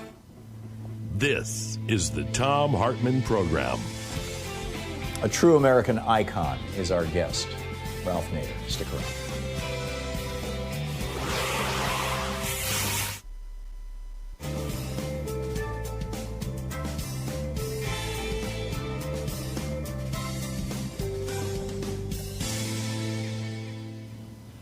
And welcome back. So, Ralph, tell us about the Ralph Nader Family Cookbook. Your family is from Lebanon, and I love Lebanese food, and I think a lot of people don't know about this. Well, years ago, Tom, I was very prominent in pushing for meat and poultry inspection laws, federal, Congress, labeling on food packages so consumers can know what's in them in terms of salt, sugar, fat, other ingredients, additives. And people would say, well, what do you eat? And, I'd mumble something about, hummus or something. Well, in those days, they didn't know what hummus was. Now it's, all over the place. So I realized in the COVID-19 time, people are spending more time in the kitchen. They're spending more time cooking. Many of them were growing gardens during the summer to get vegetables and fruits. And so I thought it would be a good time to put out this cookbook. And I don't take any credit for it. It's basically mostly my mother's recipes and how she used food at the dinner table to educate us. First, training us never to whine about the food, because whatever our parents ate, we ate, and whatever we ate, our parents ate. And so I know a lot of parents would love to have their kids not whine about the food and demand sweet sugar food and sugar sodas and not eat nutritious fruits and vegetables. And so I wrote an introduction explaining how my mother took food at the table to start all kinds of conversations about agriculture, where the food comes from, how it's prepared, the difference between delicious food and nutritious food. She thought there wasn't that much difference. How companies try to seduce young kids and into a life of sugar, salt, and fat. She was very early on about that. And she summed it up once when I did rebel. At age 8, I didn't want a dish of fresh celery, radishes, and carrots. I don't want those. I don't. She said, "Why, Ralph? Why, Ralph? Why don't you want those?" And she always wanted me to give a reason, and I wouldn't give a reason. I said, "I don't like them. I don't like them." And she said, "Well, who's I?" And I said, I is Ralph. What do you mean? And she said, "I don't know. Maybe you, when you say I don't like, maybe I is your liver, your kidney, your what is I?" And I was totally flummoxed. So he said, "I think I know who I is, Ralph. I is your tongue, and stop turning your tongue against your brain." Well, I never forgot that. Wow. I mean, that's what this cookbook has, some of these gems. So many parents have such good judgment, and it's just lost to history. And we try to encourage parents and to keep the wise sayings of their parents and grandparents, and youngsters taping their grandparents' reminiscences and advice and experience. So this book is not just wonderful, nutritious recipes with materials that you can get in stores all over the country, very inexpensive and very available. That is absolutely spectacular. I'm looking forward to my copy when it arrives. The Ralph Nader Family Cookbook. We'll be right back. It's coming up on 20 minutes past the hour. Stick around. We're talking with Ralph Nader, the consumer advocate, lawyer, and author. His most recent books, Wrecking America and the Ralph Nader Family Cookbook.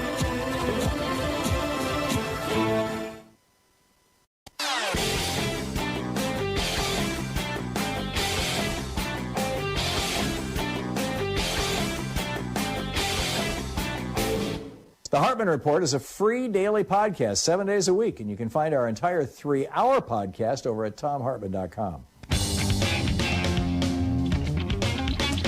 Welcome back. 20 minutes past the hour. We're talking with Ralph Nader. Ralph, we were just talking about the Ralph Nader Family Cookbook. I had no idea the stories you were telling about your mother educating you about food and the importance of food and how your tongue can be in opposition to your brain.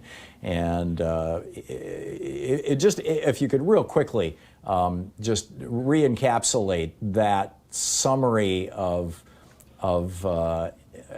how you wanted to write a book that would help this generation of parents. Well, parents today have real struggles trying to get their children to eat nutritious food, because the fast food companies, I mean, these kids are exposed on television ads and everywhere possible to eat food with high sugar, high salt, high fat. And that has increased the obesity epidemic. There are about 33% of all kids today are declared obese, and 60% are either obese or underweight. And so how do parents protect their children from these electronic child molesters putting these ads on TV and other ways, seduce these kids into simply accepting food on the criteria of whether it tastes good? And never mind what it does when you swallow it to your young body, and increase the likelihood of diabetes and high blood pressure later and other diseases. And so my mother made it very clear that nutritious food is delicious. It's natural food. She never used processed food. She cooked from scratch. My parents had a restaurant, and we could get food by the bushel that was fresh from the local farms. And she taught us that we couldn't demand food just because it tastes good. The question was, is it good for you?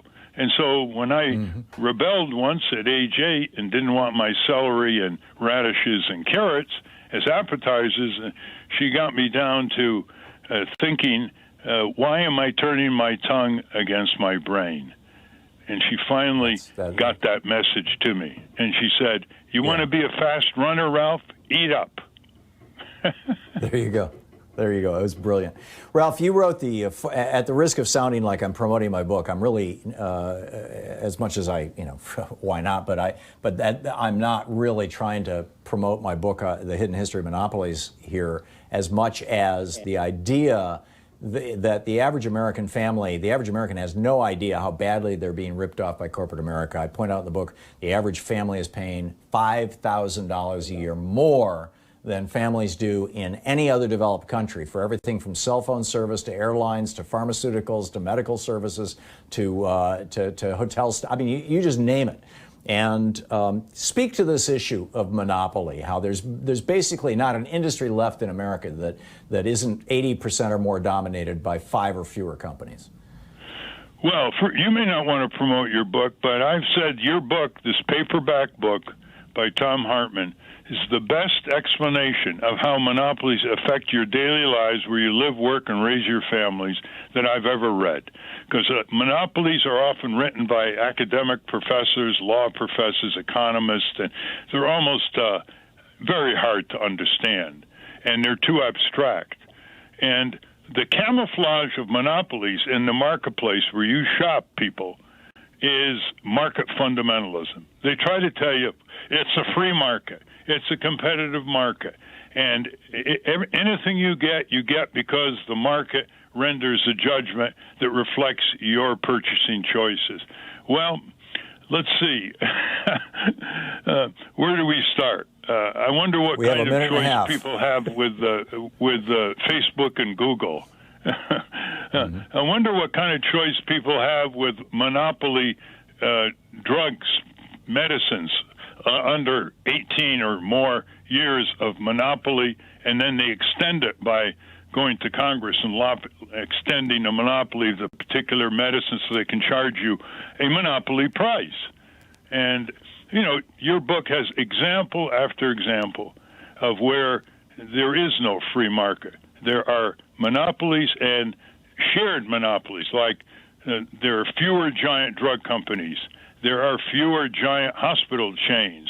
There are fewer giant communication media conglomerates than ever before. And the fewer they are, the more they sort of parallel each other instead of compete with each other. And if they do find competition, they buy up the competition.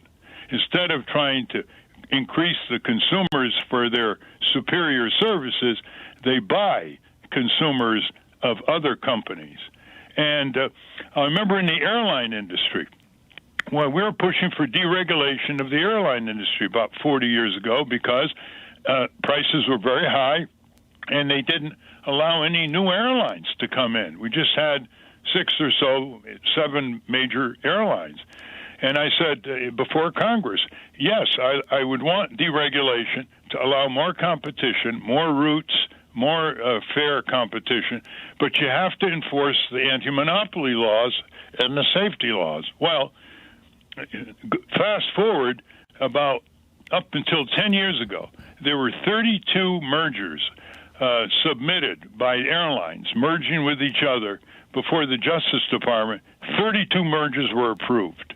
And so we're back now to fewer giant airlines than we were before deregulation. So monopoly is relentless. It's almost like a giant magnet.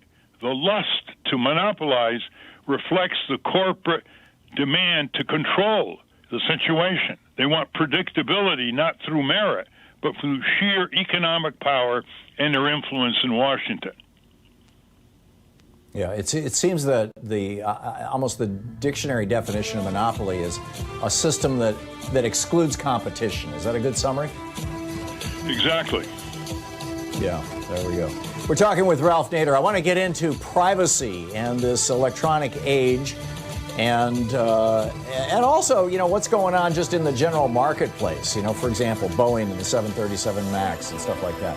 Stick around. We will continue our deep dive, and also democracy as we go forward with Ralph Nader. You're listening to the Thom Hartmann Program. Call 202-808-9925.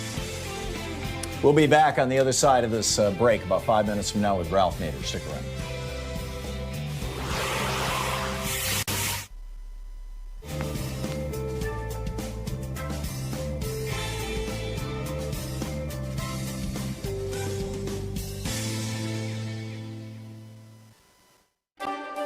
It's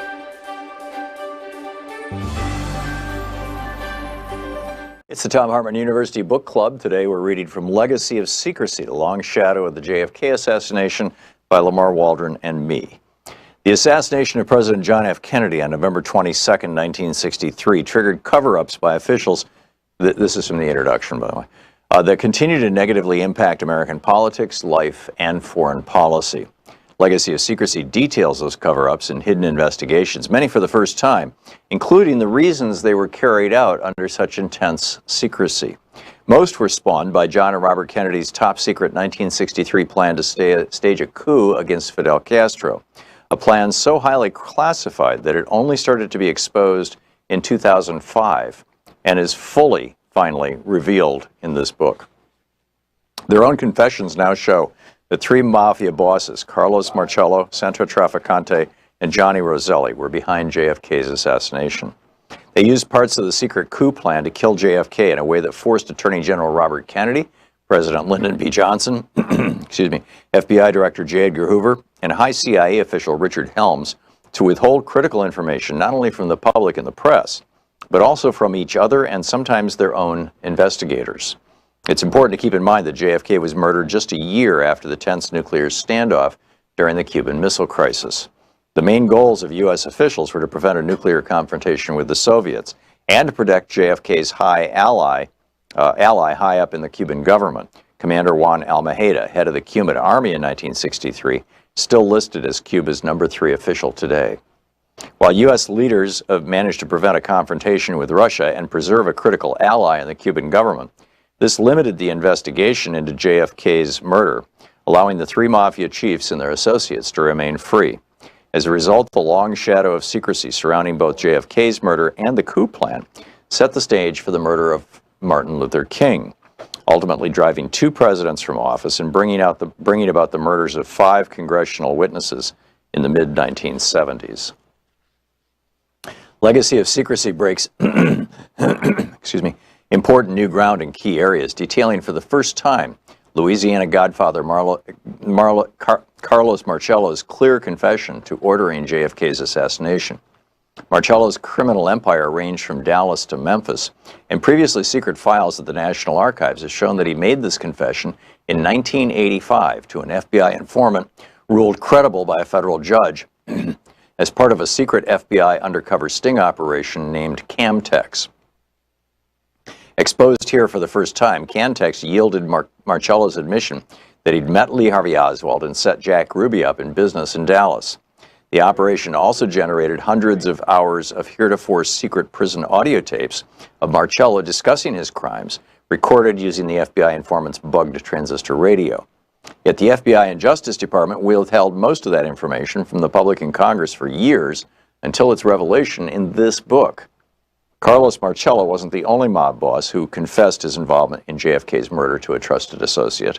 Legacy also uncovers important new information about Marcello's partners in JFK's assassination, Tampa Godfather Santos Trafficante and Johnny Roselli, the Chicago Mafia's man in Las Vegas and Hollywood. Shortly before their deaths, both mobsters admitted their roles in JFK's murder to their attorneys. Two of their associates with documented ties to the secret JFK Al-Maida coup plan likewise confessed. Using exclusive new information supported by FBI files apparently withheld from Congress, this book names two of the Georgia men who paid James Earl Ray to kill the Reverend Dr. Martin Luther King, white supremacist Joseph Miltier and Hugh R. Spake. Miltier, who had been involved in Marcello's murder of JFK, was part of a small clique of racists in Atlanta who used Marcello to broker the contract to murder Dr. King. We document James Earl Ray's ties to Marcello's heroin smuggling operation and long overlooked evidence in FBI files linking Ray to Marcello's associate, Johnny Roselli. Finally, this book explains why Ray, while fleeing to Canada the day after killing Dr. King in Memphis, made a 400-plus mile detour south to Atlanta, where he contacted Spake to get help from Miltier. In 1979, the last congressional committee to investigate the murders of JFK and Dr. King, the House Select Committee on Assassinations, concluded, quote, that Trafficante, like Marcello, had the motive, means, and opportunity to assassinate President Kennedy, end of quote from the congressional report. The HSCA had been created in the wake of Roselli's sensational murder, but the HSCA was unable to establish direct evidence of Marcello's complicity. And the same was true for Trafficante and Roselli, because the CIA, FBI, and other federal agencies withheld so many relevant files. The HSCA, headed by civil rights figure Louis Stokes, also concluded there was a likelihood of conspiracy in the assassination of Dr. King and that financial gain was James Earl Ray's primary motivation. But they were unable to determine who had paid Ray or how the conspiracy had worked because the FBI and other agencies had hid critical files. With the help of more than 24 associates of John and Robert Kennedy, backed up by thousands of recently released documents at the National Archives, many of which are quoted here for the first time, Legacy tells the full story denied to Congress and the American people, legacy of secrecy.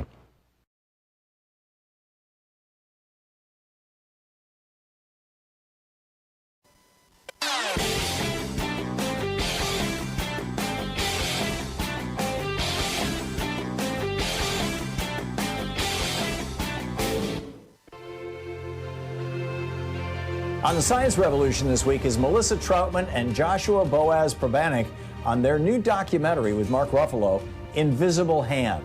The Rights of Nature movement captured in Invisible Hand changes nature's status from property to a living entity, which fixes a fundamental flaw within societies worldwide that contributes to everything from genocide to ecocide. Across the globe, communities are creating new legal systems that grant legal, enforceable rights to nature, thereby honoring the rights of all people, too. This documentary shows when we enact and enforce the rights of nature, we restore the sanctity and equanimity of all life, including human beings. Tune into the Science Revolution wherever fine podcasts are found.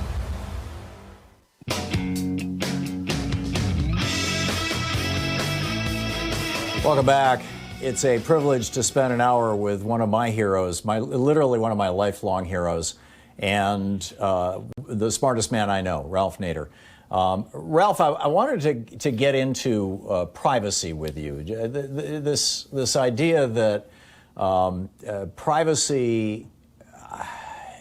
In fact, I was talking with a fellow about a friend of mine who's well, it's a whole long story, but anyhow, he was asking, why isn't the word privacy in the Fourth Amendment? And I pointed out that if you go back to the late 1700s, the word privacy was the code word for I need to use the toilet. You would say, excuse me, I need some privacy, which meant you were going to go use the bathroom. And in fact, toilets were referred to as privies, thus the word privacy. And privilege. I mean, all of these words came out of this in various ways, this idea of toilet functions. And, you know, I mean, it wasn't until the 1800s that Thomas Crapper invented the modern toilet.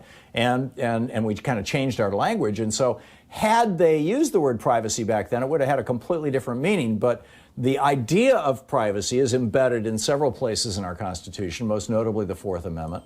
And I'm wondering what your thoughts are in the modern era, given both the internet and all the things that have spawned from that, and then going back to after 9/11 and the Patriot Act and all these other things. We have these kind of two buckets of government invading privacy and corporations invading privacy.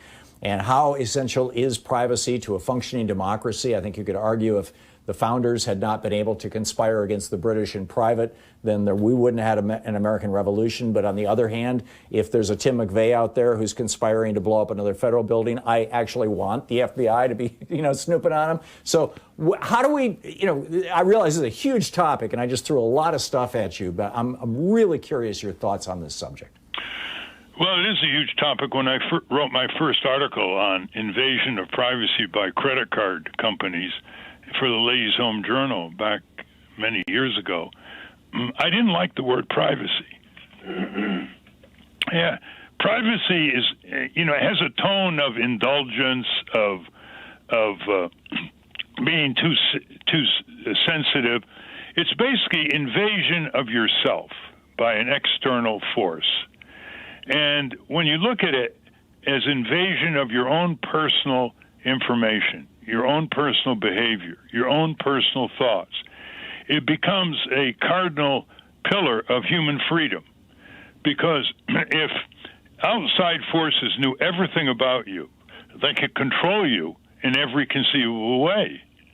That's why dictatorships want to snoop on you and have spies and have people infiltrating citizen groups and various places.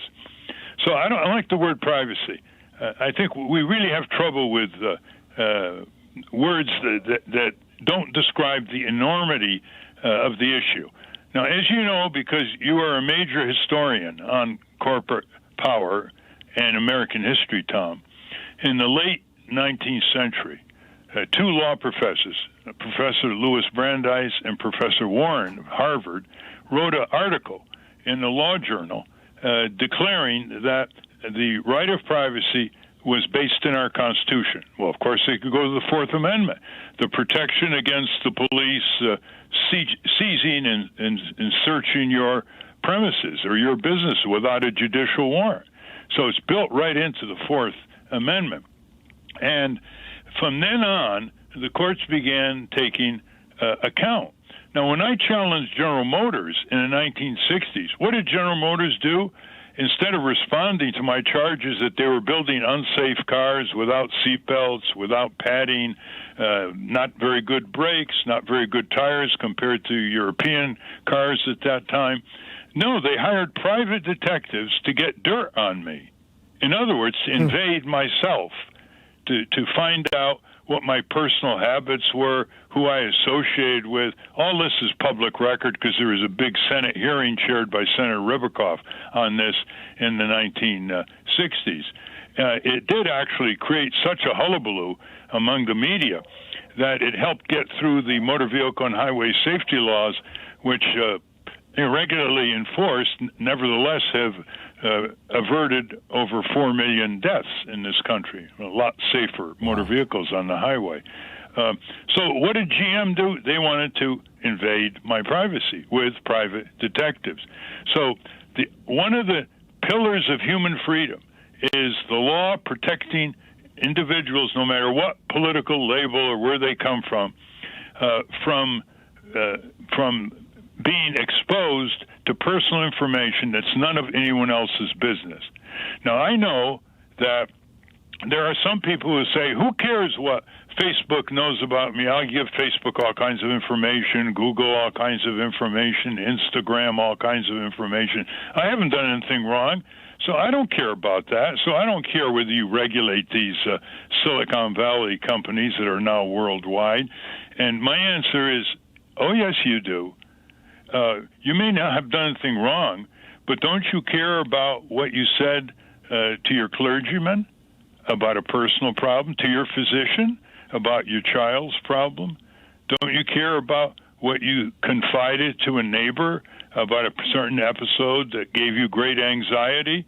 Well, suddenly they say, yeah, well, that's why your right of privacy has to be protected, because the more people know about you who have no business knowing all these things about you, the more they control you. They can manipulate you. They can intimidate you.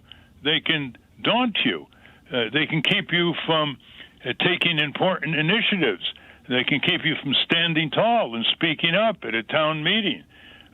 So it's far too serious a problem, Tom, to call it privacy. What would you call it? Is there a invasion of the self? Wow. It's taking away information and making it public that's none of your business, whether you're a government, agency, or corporation. Now, you point out an important nuance. There are times when there's criminality, whether it's street crime or corporate crime, when the government has to know things. They have to be able to stop something devastating, like you're mentioning Timothy McVeigh. But that's what the law is all about. It's to draw lines, draw boundaries, create balances. The other aspect is corporations now invade the self of their consumers and workers like never before. And this is a very serious problem of control by corporations over workers and over the self. There are companies in this country, Tom, where workers are exposed, like in laboratories for chemical companies or drug companies, and they have dose exposures collected in a file with their name on it by the company that employs them, and they can't get access to their file to find out whether they have been harmed or whether the risk level of getting cancer or respiratory diseases is such that you need treatment.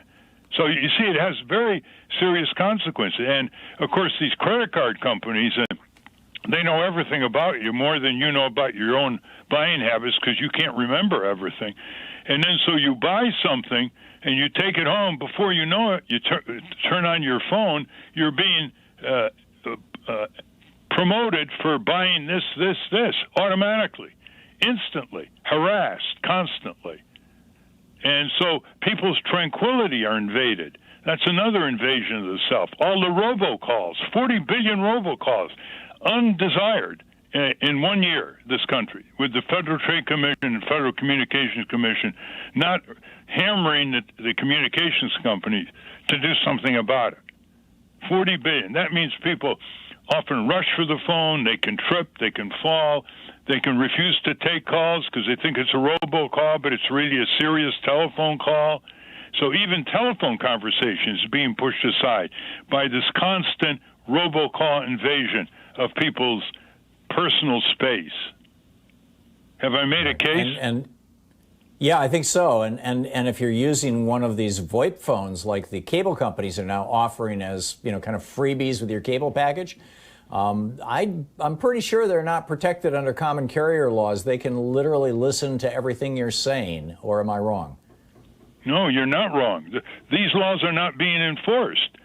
For example, when the government, with these elaborate algorithms, snoops on everybody in the country, as the NSA has, because, they've got the technology and they got more data than they can even begin to analyze. It pours in every day. That's a violation of the FISA Act, which is a criminal statute, not just of the Fourth Amendment. And then we haven't begun to talk about Alexa, which while you're sleeping is feeding personal information about you to various outlets all over the world. Amazing. Ralph Nader is with us. We'll be right back in our conversation with Ralph Nader. Nader.org is his website. You can tweet him at Ralph Nader. You're listening to Thom Hartmann. Visit ThomHartmann.com for audio and video archives. 45 minutes past the hour. It's the Thom Hartmann Program, your media support group for We the People. We'll be right back.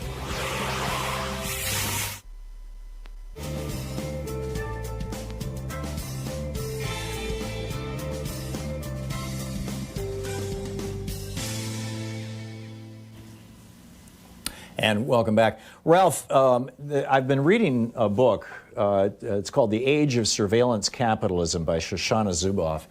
And the main premise of the 600-page book of hers is that the business model of, in particularly Facebook and Google, but increasingly other companies as well, rather than just saying, okay, we know what Ralph buys because we know, what he's purchased through us. We know what he has searched for because he uses our search engine.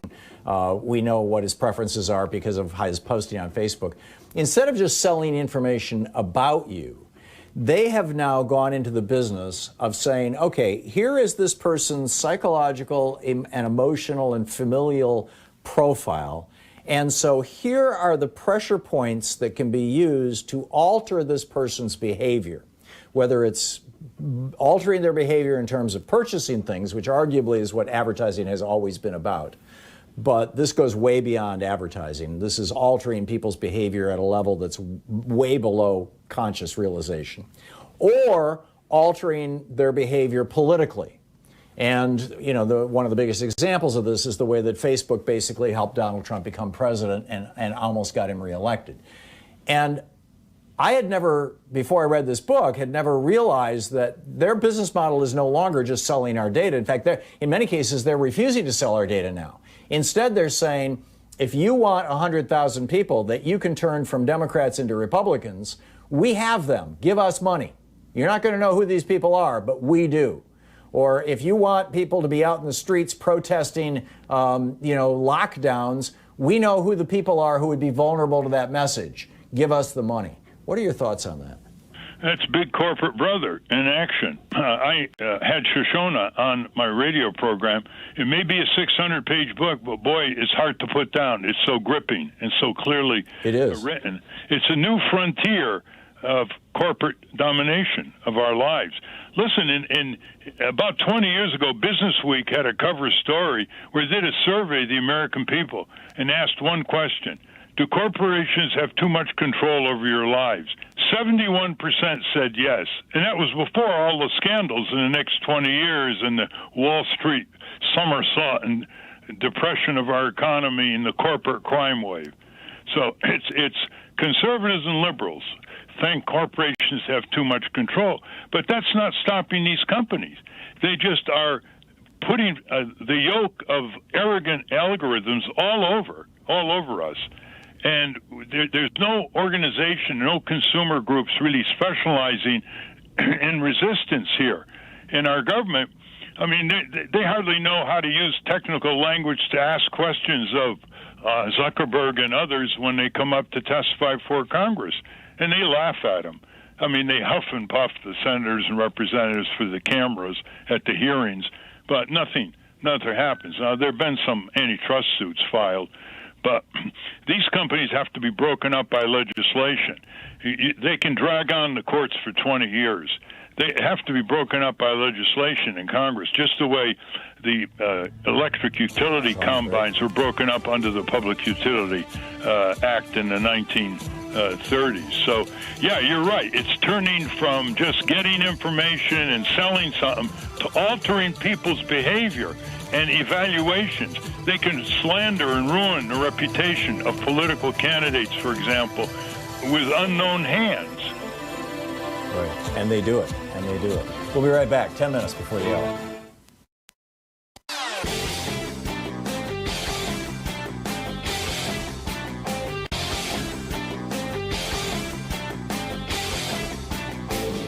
The hidden history of the war on voting tells how the GOP has been stealing elections for decades and will again this year unless we stop them. Welcome back. Ralph Nader is with us. Ralph, we've been talking about privacy and outlining basically, kind of the horror of the invasion of our privacy, both by government and by corporations, and this new strategy that several of these large tech companies are using of not just selling our information, but selling to people who want to change our behavior, the ability to change our behavior in ways that we don't even realize, including our political behavior. How do we deal with this? I realize that there's a monopoly aspect to this, but even if you break up, even if you said to Facebook, you can no longer own Instagram and you can no longer buy your competitors, they still have the algorithm and they still have, all these customers that they can sell their ability to alter our behavior. What do we do about that? How best should we intervene? It's quite simple. Facebook and Google make their money in two ways. People give them information free. They turn around and sell the information to advertisers. The advertisers pay Google and Facebook billions of dollars. So the strategy of regular Americans should be, do not give information to to Facebook and Google, free. Start, first of all, curtailing what you give. Some of these kids give everything. They just open their entire lives as teenagers and so forth. Comes back to haunt them later. But demand that you be paid for the information. Those are assets. Those are the principal assets of Facebook and Google. Over 80% of their profits come from these advertising revenues. So demand that they pay you for the information you give them, which they turn into profitable inventory and selling it to advertisers. And who knows who else who have less than commercial interests in mind. They have other nefarious interests in mind. The second is to start listing these advertisers and say you're not going to buy anything from them. Just have a rogues gallery of these advertisers. I once had an advertising executive tell me that any rebellion by consumers that might reduce the sale of a product as little as 4% changes the policy of the company and responds to the demands of the consumers. Just 4%. So with all the internet, people can start their own rogues gallery. We're not going to buy any ads from all these advertisers, and we're not going to give you information unless you charge for it. And then it becomes a political movement. For heaven's sake, use the internet for your own interests for once. Don't use the internet to surrender your own self and your own personal information for these companies to make tons of money, and you don't get any part of it. It's sort of like a right of property over your own personal information. Well, there's another business model too. Back in the '80s, Nigel Peacock and Nigel still works with us. He's been one of my closest friends and business colleagues for decades and decades. And back in the 1980s, we ran a bunch of forums on CompuServe. Now that was the internet back then. And CompuServe was not running ads. They weren't selling ads. Instead, they charged everybody $10 a month to be on CompuServe. And I would, if Facebook were to turn around and say, okay, we're going to stop spying on you, we're going to stop collecting your data, and we're going to stop selling your data, and we're going to stop selling advertising, but if you want to be on Facebook, you have to pay us $10 a month or $2 a month or $1 a month or whatever, and maybe there's a provision for low-income people, something like that. Going to a fee-for-services model instead of a creepy we're going to spy on you model seems viable. Is that something that we should be considering? Well, yeah, in the sense that it gives a more of a consensus right to the consumer. But there are little competitors. I understand. I don't mess with this stuff. It's too much time consuming to fool around with these Facebook types and so on. I want to get something done every day. But I am told that there are small, quote, competitors to Facebook where they want to develop these kinds of models, a subscription model, or they want to be able to pay you for your assets, personal information, that is. And so think about that. You know where this is going, Tom? With facial recognition technology, they can basically get you in a lot of trouble where they put you in a situation where you never were. And then they accuse you of criminal behavior or associating with bad people. And so there's no end now to this accelerating manipulation of human beings by the corporate supremacists and their government allies. And that's why I call for a left-right unity against this, because once Congress is confronted by people who walk into a senator's office and say, well, some of us are liberals, some of us are conservatives, but we both want you to do this and that, it becomes an unstoppable political movement. And the rulers that be have learned from 2,000 years of experience to divide us and rule us. Trump does that very proficiently, but all charlatan politicians divide and rule, and they keep creating things that allegedly divide us. But there are so many ways that we are unified. We want a living wage. We want universal health insurance. We want crackdown on corporate crime. We want fair taxes. We want to rebuild our public works and infrastructures. We want decent schools, clean air, clean water. I put out 25 areas where liberals and conservatives are overwhelmingly supportive in my book Unstoppable, the emerging left-right alliance to dismantle the corporate state. And that's what the citizen movement should do now. Otherwise, they're going to be carved up ideologically, geographically, red state, blue state, conservative, liberal, fighting each other, while the corporations reap the spoils and keep exporting jobs abroad. Yeah, it's an absolutely brilliant analysis, Ralph, and we've got so much work to do. Ralph Nader, his new book, The Ralph Nader Family Cookbook. He does a brilliant podcast, the Ralph Nader Radio Hour, as well as a radio show. You can track it down over at nader.org, and you can tweet him at Ralph Nader. Ralph, thanks so much for dropping by today. It's been great talking with you. Well, thank you, listeners, and thank you, Tom, for your books, especially the latest one on monopolies. Thank you, Ralph, and happy holidays to you. We'll be right back. You're listening to Thom Hartmann.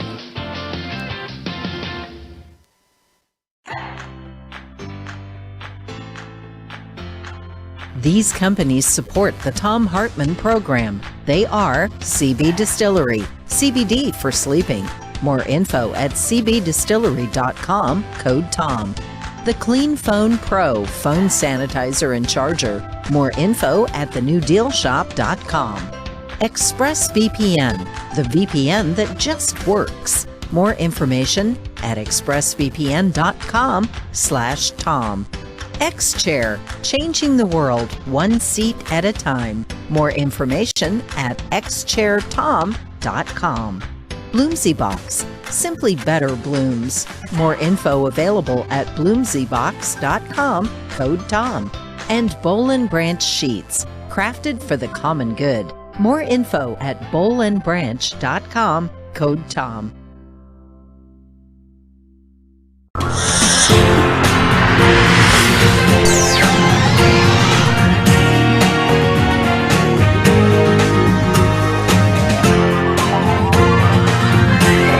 We say fight back!